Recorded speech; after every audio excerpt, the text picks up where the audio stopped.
Aladdin. One night, an evil man named Jafar and his wicked parrot Iago were waiting in a faraway desert. Soon, a thief named Gazim rode up to them and held out the missing half of a scarab medallion. When Jafar fit the halves together, lightning flashed and the medallion raced across the sand. Jafar and the thief followed the medallion to the Cave of Wonders. Jafar ordered Gazim to get the magic lamp that was hidden inside.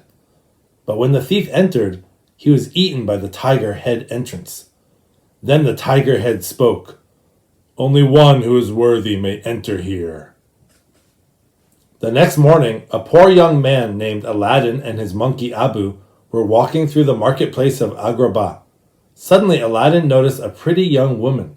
It was love at first sight. The young woman took an apple from a fruit seller's cart to give to a hungry boy. When the man demanded payment, which she did not have, Aladdin and Abu rushed to help her. "Thank you for finding my sister," Aladdin said to the fruit seller. He quickly led the young woman away. "This is your first time in the marketplace, huh?" asked Aladdin. "I ran away," the young woman explained. "My father is forcing me to get married." Suddenly, palace guards appeared.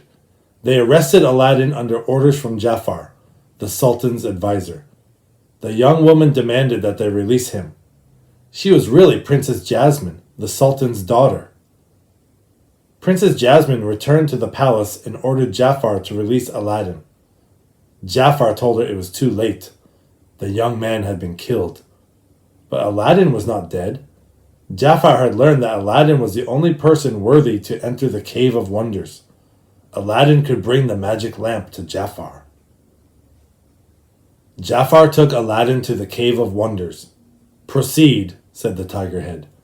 "Touch nothing but the lamp."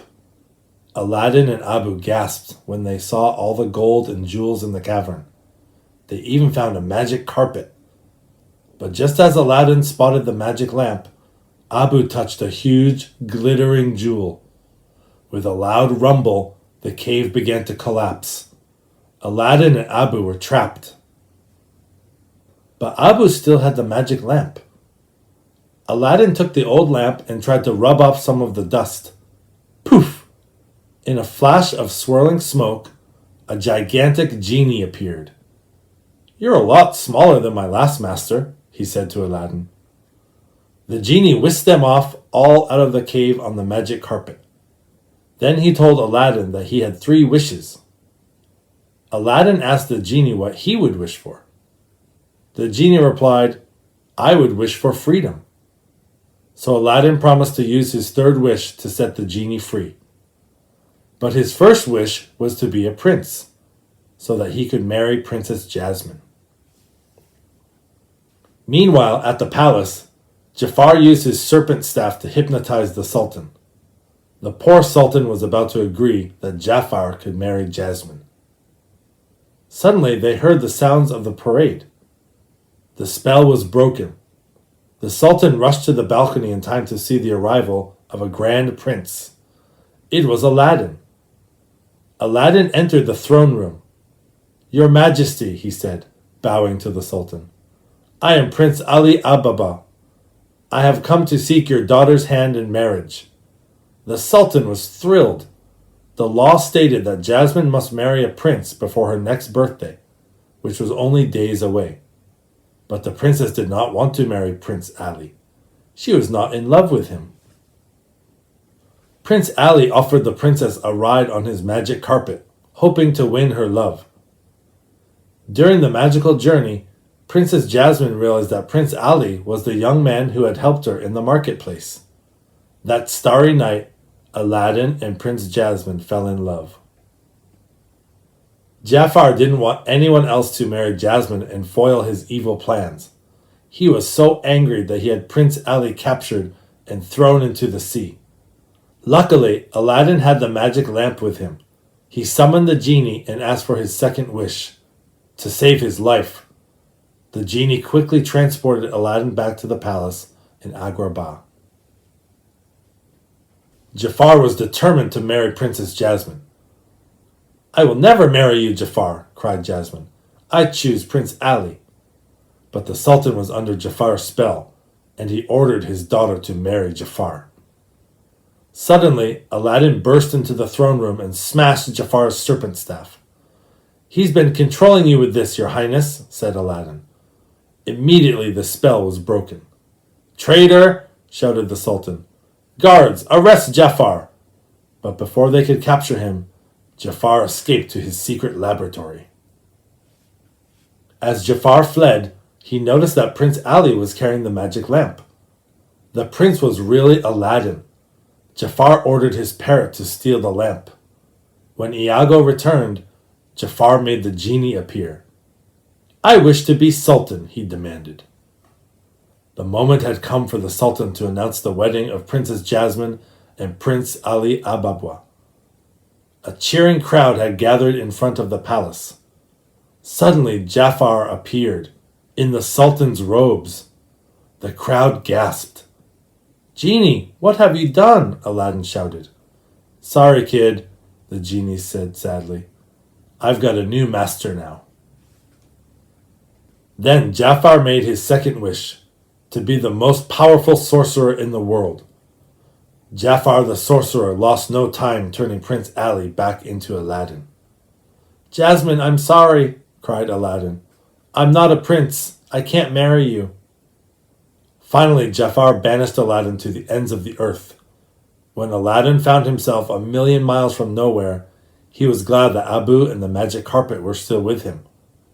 "Back to Agrabah," he shouted to the carpet, "as fast as you can."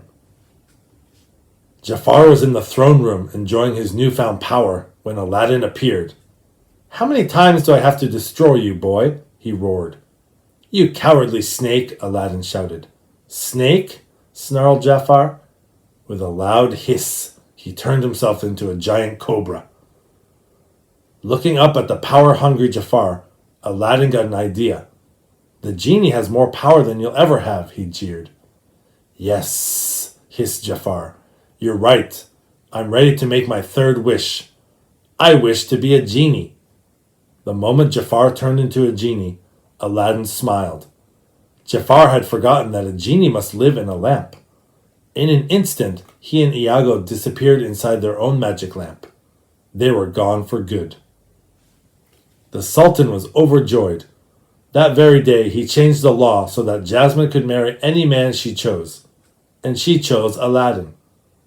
And what did Aladdin do with his third wish? He kept his promise and wished for the genie's freedom. "Look out, world!" exclaimed the genie. "Here I come. I'm free." アラジン。アラジンは貧しいけれど心の優しい元気な若者でした。猿のアブーと一緒に砂漠に近いアグラバーの町で暮らしていました。町のお城にはジャスミンという綺麗なお姫様が住んでいました。お城の暮らしはとても退屈です。それに王様の決めた法律で早く結婚相手を探さなければなりません。自由になりたいわ。ある日、ジャズミンはこっそりとお城を抜け出しました。初めてお城の外に出たジャスミンは町の市場でアラジンに出会いました。二人はすぐに仲良くなりましたが、そこへ役人が来て言いました。怪しいやつめ、さあ来い。そしてアラジンをお城の牢屋につないでしまいました。アラジンを捕まえるように役人に命令したのは大臣のジャファーです。ジャファーは王様になりたくて砂漠の洞窟にある魔法のランプを欲しがっていたのです。でもその洞窟に入ることができるのはアラジンだけでした。ジャファーはアラジンを砂漠の真ん中の魔法の洞窟まで連れて行きました。さあ、洞窟の奥に古いランプがあるから持ってきてくれないか？他の宝物は全部お前にやろう。洞窟は大きな虎の頭の形のタイガーゴッドに守られていました。中に入ったアラジンはびっくり。動物の中は素晴らしい宝物でいっぱいです。どんどん奥へ進んでいくと、もっと珍しいものが見つかりました。一人で歩き、空を飛ぶ魔法の絨毯です。わあ、これはすごいや。驚くアラジンに絨毯はぴょこりとお辞儀をしました。やがてアラジンが洞窟の奥で見つけたランプをこすると、不思議不思議。煙がもくもく湧いて見上げるような大男がランプの中から現れました。私はランプの精、ジーニー。ランプの持ち主のお望み次第、3つの願いを叶えます。本当かい？アラジンが疑っていると、ジーニーは魔法の絨毯に乗せて洞窟の外へ連れ出してくれました。1つ目の願いで、アラジンは立派な王子の姿になりました。そしてたくさんの贈り物を持って魔法の絨毯に乗り、ジャスミンに会いに行きました。ジャスミンは市場で会った若者とは気づかず知らん顔。けれども、しぶしぶ絨毯に乗ってみると楽しくて夢のようなひとときを過ごしました。あなたは王子様だったのね。二人はお互いに相手をとても好きになりました。ところが、ジャファーの悪巧みでアラジンはまた役人たちに捕まってしまいました。二つ目の願いでジーニーに命を助けてもらいましたが、ジャファーにランプを盗まれたので大変。ジーニーはジャファーの願い事を叶えなければならなくなりました。わっはっは、ジーニーよ、私をこの国の王にするのだ。はい、ご主人様。王様になったジャファーは大威張りです。ジーニーよ、今度は私を世界一の魔法使いにしろ。ジャファーはアラジンを元の貧しい姿に戻して襲いかかります。どうだ、私の力は世界一だぞ。いや、世界一はジーニーさ。その力はジーニーにもらったのだろう？悔しい。ではジーニーよ、私をジーニーにしろ。たちまちジャファーはジーニーに変身。するとアラジンが言いました。